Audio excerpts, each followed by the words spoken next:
प्रधान सेवक, प्रधान प्रशासक, जिनको देश के प्रशासन के कामों में व्यस्तता पूर्णतः रहती है, हर तरीके से रहती है, उसके बावजूद भी पार्टी उनकी प्राथमिकता है और पार्टी के लिए वो हमेशा खड़े रहे।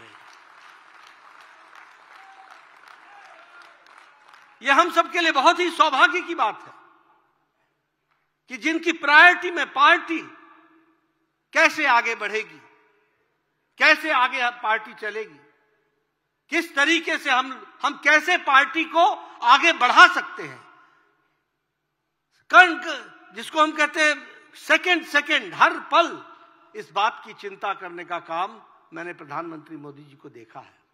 और ऐसे प्रधानमंत्री जी हमारे बीच में हैं जिनका हमको मार्गदर्शन मिलेगा। मैं पुनः उनका हार्दिक अभिनंदन और स्वागत करता हूं। मित्रों, मैं इस महाधिवेशन में आप सब लोगों का भी तहे दिल से हार्दिक अभिनंदन करता हूं, स्वागत करता हूं। मैं आपका अभिनंदन इसलिए भी करता हूं, मैं आपका लोगों का अभिनंदन इसलिए भी करता हूं कि आप लोगों को कई बार मुझ पर गुस्सा भी आता होगा, कई बार मेरे टेलीफोन आपको तंग भी करते होंगे, कई बार मेरे वीडियो कॉन्फ्रेंसेस आपको नए काम के लिए प्रेरित करने का भी काम करते हो, लेकिन आप सब लोगों ने जमीनी स्तर पर जिस तरीके से संगठन को खड़ा करने का काम किया है, मैं फिर से आपका हार्दिक अभिनंदन करता हूं, स्वागत करता हूं।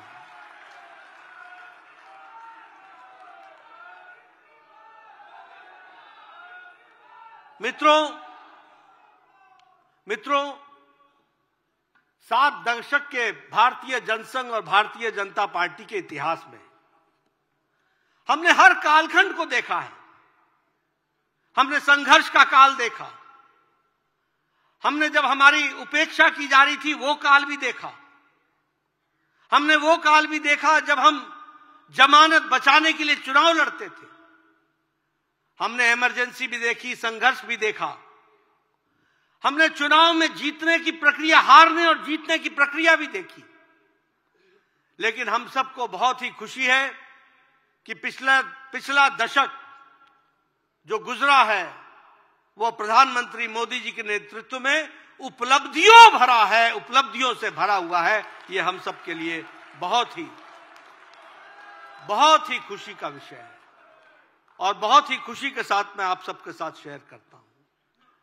मित्रों, प्रधानमंत्री मोदी जी के नेतृत्व के कारण पार्टी की साख, पार्टी को लोगों ने आत्मसात और लोगों ने जिस तरीके से स्वीकारा है वह भी हम सबके सामने है।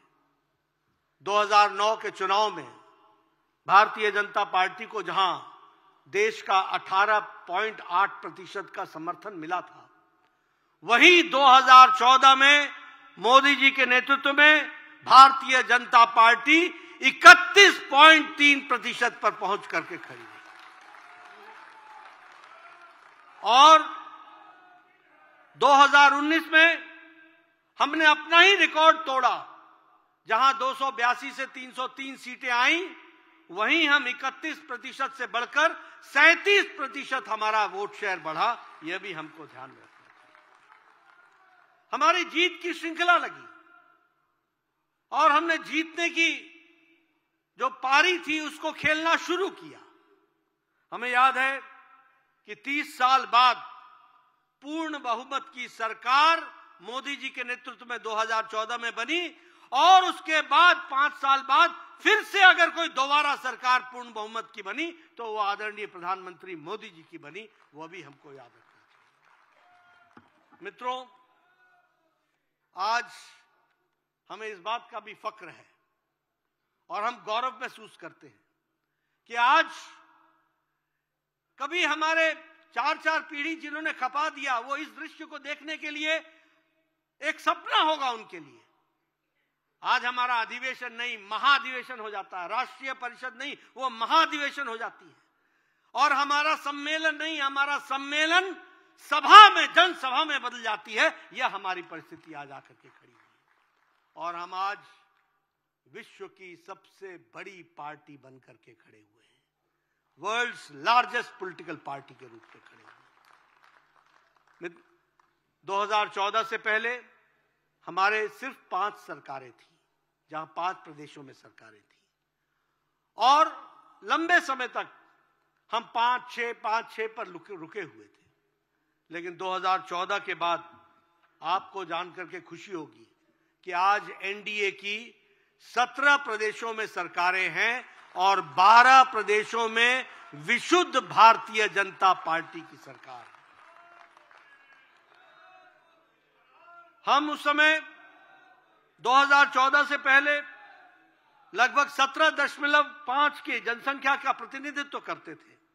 आज हम 58% की जनसंख्या पर प्रतिनिधित्व करते हैं। ये भारतीय जनता पार्टी की सरकारों का और आदरणीय प्रधानमंत्री मोदी जी के कारण हुआ है। आज अगर हम देखें तो अभी 2019 से मैं जीत की श्रृंखला आपके सामने रख रहा हूं। 2019 में और 19 के बाद जो हमारे 26 प्रदेशों में चुनाव हुए, उस 26 में से 16 प्रदेशों में भारतीय जनता पार्टी ने अपनी विशुद्ध सरकार बनाई है। 16 चुनाव हम जीते, 16 चुनाव हम जीते। और अगर हम बाई इलेक्शन की बात करें तो विधानसभा में लगभग 100 इलेक्शन, 100, एक सेंचुरी बाई इलेक्शन हमने इन पिछले 5 वर्षों में जीता है। और उसी तरीके से 8 लोकसभा के चुनाव हुए हैं बाई इलेक्शन, उस 8 में भी 6 लोकसभा भारतीय जनता पार्टी ने जीती है। यह हमारा रिकॉर्ड है। हमारे जो लोकल बॉडी के इलेक्शंस होते हैं उसमें हमने 9,836 सीट्स हमने जीती हैं और आपको जानकर खुशी होगी कि 186 स्थानों पर हमने म्युनिसिपल कॉरपोरेशन में अपने आप की जीत हासिल कराई है और अपने मेयर बनाए हैं। इसको भी हमको ध्यान में रखना चाहिए। अगर हम असेंबली इलेक्शन की बात करें तो उत्तर प्रदेश में हम जहां 2017 में पूर्ण बहुमत में आए, वहीं हम 34 साल बाद फिर से दोबारा अगर कोई सरकार आई तो भारतीय जनता पार्टी की सरकार आई। उत्तर प्रदेश में हम तो दूसरी बार। मैं जब जीत की बात करता हूं तो आपको लगेगा कि जीत की बात कर रहे हैं, मैं इसमें वेस्ट बंगाल भी जोड़ना चाहता हूं। मित्रों, हमारी वोट परसेंटेज वेस्ट बंगाल में 10% थी। हमारी सीट की संख्या 3 थी विधानसभा में। आज हमारी संख्या 77 चुनाव जीत करके आए और हमारी वोट शेयर 38.5% हुआ है। वह दिन दूर नहीं है। अगली बारी के लिए तैयार हो जाइए, वह बारी हमारी है। यह भी हमको ध्यान में रखना चाहिए।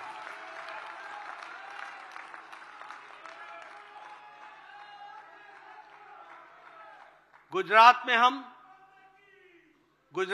1997 से लगातार सरकार बना रहे हैं। यह छोटी जीत नहीं है।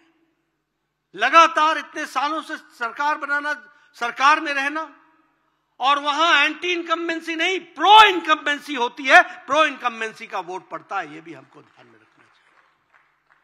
आज हरियाणा में 2014 के बाद हमने पहली बार सरकार बनाई। मुझे याद है जब मैं हरियाणा के चुनाव के प्रचार में जाता था, हम बोलते थे सरकार बनाएंगे, तो 2014 के पहले लोग हमारा उपहास करते थे, कहते थे तो साहब आप पूरी सरकार बनाएंगे। सोचते थे कि संभव नहीं है। लेकिन 2014 के बाद हमारी सरकार बनी और फिर से 2019 में दोबारा हमारी सरकार बनी। यह हरियाणा में हुआ है। असम में हम कभी कल्पना नहीं कर सकते थे कि हमारी सरकार बनेगी, कभी कल्पना नहीं कर सकते थे। पूर्व का इलाका सोचते थे यहां 20 सीटें आ जाएंगी। मैं चुनाव, मुझे याद है 2014 का भी चुनाव, 2012 का भी चुनाव याद है, 2011 में भी हमको याद है असम में हमारी क्या स्थिति थी। लेकिन 2014 के बाद असम में चुनाव हुआ और हमने भारतीय जनता पार्टी की सरकार बनाई और दोबारा सरकार बनाई, रिपीट की है, यह भी हमको ध्यान में रखना चाहिए। बिहार में हमने एनडीए में सबसे ज्यादा सीट जीत करके आए और हमारी अभी सरकार वहां है। उत्तराखंड की चर्चा करना चाहूंगा। पहाड़ी प्रदेश में बोलते थे अदला बदली, एक बार तुम्हारी एक बार हमारी, लेकिन उत्तराखंड में भी हम सरकार में आए और दोबारा सरकार में आए, डबल समय पहुंचे, वो भी हमारी स्थिति रही। मणिपुर हम कभी सोच नहीं सकते थे कि हमारी सरकार बनेगी, हमने वहां सरकार भी बनाई और फुल मेजॉरिटी से दोबारा सरकार बनाई है, यह भी हमको समझ में आना चाहिए। और इसीलिए कांग्रेस के पेट में पीड़ा होना स्वाभाविक है। जिन्होंने लंबे समय तक यहां पर राज किया था, आज वो वहां पर कमल खिल रहा है। अगर मैं मेघालय त्रिपुरा की बात करूं तो कभी सोचा नहीं था कि त्रिपुरा में सरकार आएगी, लेकिन त्रिपुरा में सरकार आई और वो जो पलटने की बारी थी वो पलट दी उन्होंने, और पलटने के बाद कांग्रेस और कम्युनिस्ट दोनों मिलकर के हमारे खिलाफ लड़े, तब भी त्रिपुरा में भारतीय जनता पार्टी की सरकार आई और वहां हमको सरकार बनी। मेघालय में हमने सरकार बनाई एनडीए की, नागालैंड में हमने फिर से हम आए, वहां हमने अपनी सरकार बनाई। तो इसलिए सरकारों का सिलसिला हमारा चलता रहा। लेकिन सबसे आनंद आप सबको तब आया होगा जब अभी 3 प्रदेशों के चुनाव हुए, राजस्थान, मध्य प्रदेश, छत्तीसगढ़, और यहां भी भारतीय जनता पार्टी और कमल के निशान ने। यह सब संभव हुआ है, यह सब संभव हुआ है क्योंकि लोगों ने प्रधानमंत्री मोदी जी पर विश्वास किया है। यह सब संभव हुआ है क्योंकि लोगों ने मोदी जी की गारंटी को गारंटी पक्की होने की गारंटी माना है, इसलिए संभव हुआ है। और उन्होंने प्रधानमंत्री मोदी जी के कार्यक्रमों को और कार्यक्रम के साथ साथ उनके किए गए कार्यों को मुहर लगाई है, वो भी हम सब लोगों ने देखा है। मैं यहां पर यह भी कहना चाहता हूं कि जो संकल्प प्रधानमंत्री मोदी जी ने लिए, वो सारे संकल्प पूरा करने का काम वो पूरी बखूबी आदरणीय प्रधानमंत्री जी ने किया, और उसी कारण से गांव को मजबूती आई, गरीबों को ताकत मिली, दलितों को सम्मान मिला, महिलाओं का सशक्तिकरण हुआ, किसानों को मुख्य धारा में शामिल किया और शोषित वंचितों को विश्वास पैदा हुआ कि अब वो शान से जी सकते हैं। यह परिस्थिति आकर के खड़ी हुई है और इसलिए इन 3 चुनावों में भी हमको जीत हासिल हुई है। जब मैं छत्तीसगढ़ की बात करता हूं, आप सब भी यहां बैठे हैं, आप सब हमसे पूछा करते थे छत्तीसगढ़ तो छोड़ दो, बाकी बताओ राजस्थान का क्या होगा और मध्य प्रदेश का क्या होगा? क्या यही भाषा नहीं थी क्या? ऐसे ही नहीं बोलते थे? वो तो गई, अब तो मध्य प्रदेश सोचो, अब तो राजस्थान सोचो। मैं आपके सामने बताना चाहता हूं कि छत्तीसगढ़ की जो जीत हुई है, हमने वहां पहले 3 सरकारें बनाई हैं, 3 सरकारें चलाई हैं, लेकिन 3 सरकारों में भी जो जीत हमको मिली उससे कहीं ज्यादा जीत इस बार हमको मिली है। 90 में से 54 सीटें पहली बार भारतीय जनता पार्टी जीत करके आई है, 54 सीट्स आउट ऑफ 90, और हमारा वोट प्रतिशत वो 33% से बढ़कर 46% हो गया, 13% हमारा वोट प्रतिशत बढ़ा है।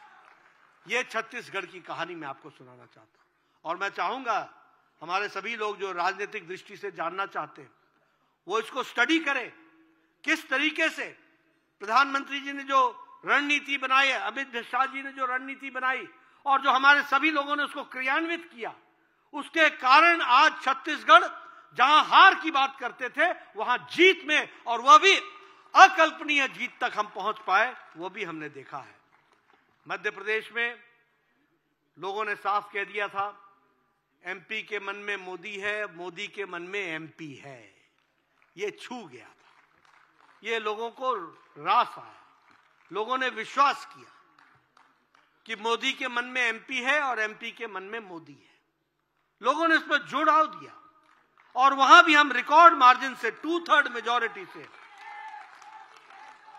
230 में से हम 163 सीटें जीत करके आए और वहां भी हम लोगों ने शानदार जीत हासिल की है और हमारा वोट शेयर 41% से बढ़कर के 48% हो गया। राजस्थान में हमें कहते थे 50-50 आएगा नहीं आएगा, 50-50, वहां भी हमने सरकार बनाई और वहां भी हमने 3% की वोट वृद्धि की और वहां भी हमारी सरकार बनी है। लोग तेलंगाना के बारे में चर्चा करते हैं, मैं अपने साथियों से बोलना चाहता हूं,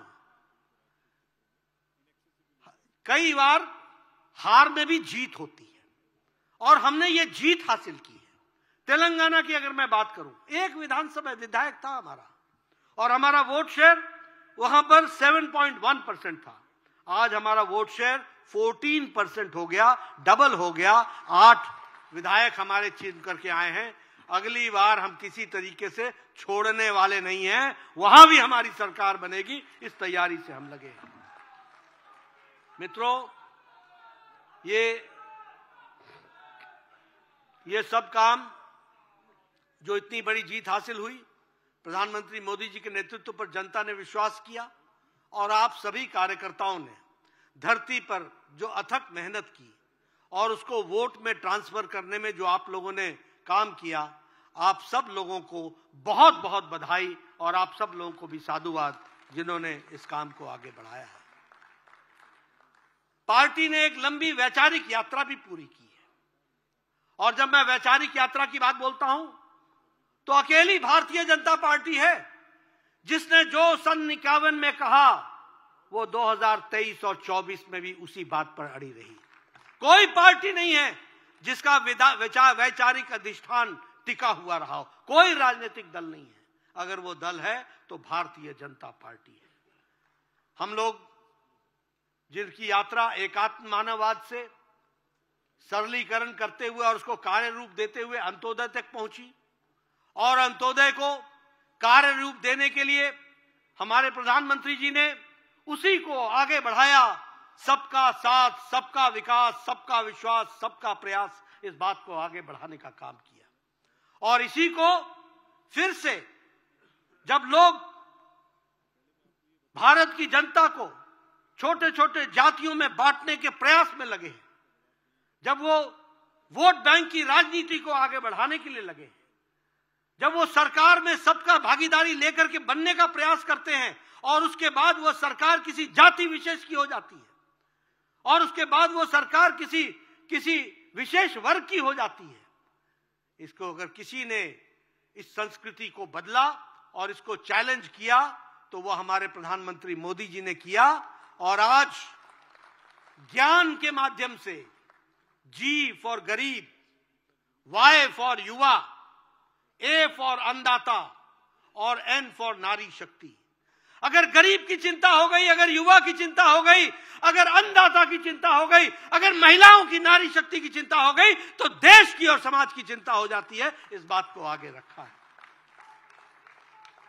और इसीलिए जब हम इस बात को कहते हैं तो हम आपके सामने गौरव के साथ कह सकते हैं, आज ये नारे नहीं हैं।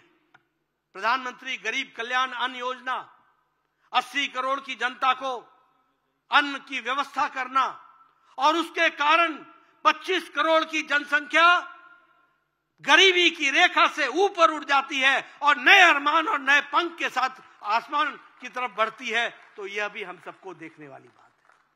और जब हम बात करते हैं प्रधानमंत्री आवास योजना, 4 करोड़ 10 लाख मकान बन गए, पक्के घर, जिन्होंने कभी सपने में नहीं सोचा था वो घर बन करके तैयार हो गए और आगे भी हम लोगों ने बड़ा लक्ष्य लेकर के प्रधानमंत्री जी चले हैं ताकि कोई भी गरीब कच्चे मकान में ना रहे, उसको पक्की छत मिल सके, इसकी व्यवस्था की गई। आयुष्मान भारत योजना, इससे मुझे भी जुड़ने का मौका मिला।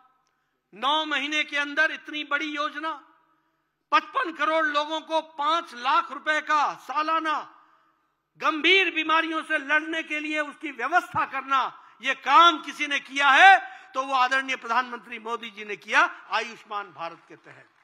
और आपको जानकर यह भी खुशी होगी, ये world's largest health coverage programme है। ये दुनिया का सबसे बड़ा हेल्थ कवरेज का प्रोग्राम है। यह भी हमको ध्यान में रखना चाहिए। स्वच्छ भारत में 11 करोड़ से ज्यादा इज्जत घर बने। बहुत से लोग हमारे उत्तर प्रदेश से आए हैं, बिहार से आए हैं, बहुत से लोग पूर्व से आए हैं। उन्होंने देखा है अपने जीवन में, हमारी बहनें, हमारी माताएं पानी का लोटा लेकर के सड़कों पर किस तरीके से वो अपने दैनिक नित्य कर्म के लिए उनको किस तरीके का अमानवीय स्थिति देखनी पड़ती थी। आज 11-12 करोड़ लोगों को इज्जत घर देकर प्रधानमंत्री जी ने महिलाओं का सशक्तिकरण भी किया और महिलाओं को डिग्निटी के साथ जीने का अधिकार दिया। यह भी हम सबको मालूम है।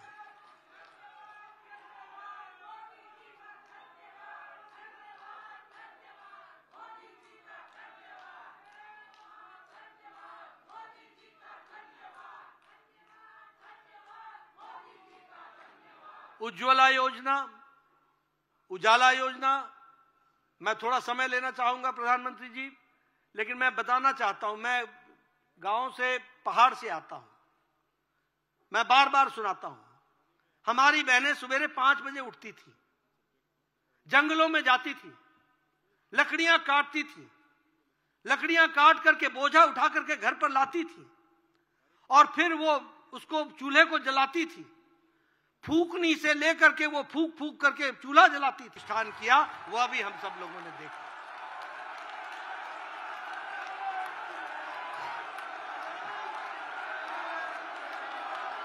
जय श्री राम, जय जय श्री राम। भारत माता की, भारत माता की।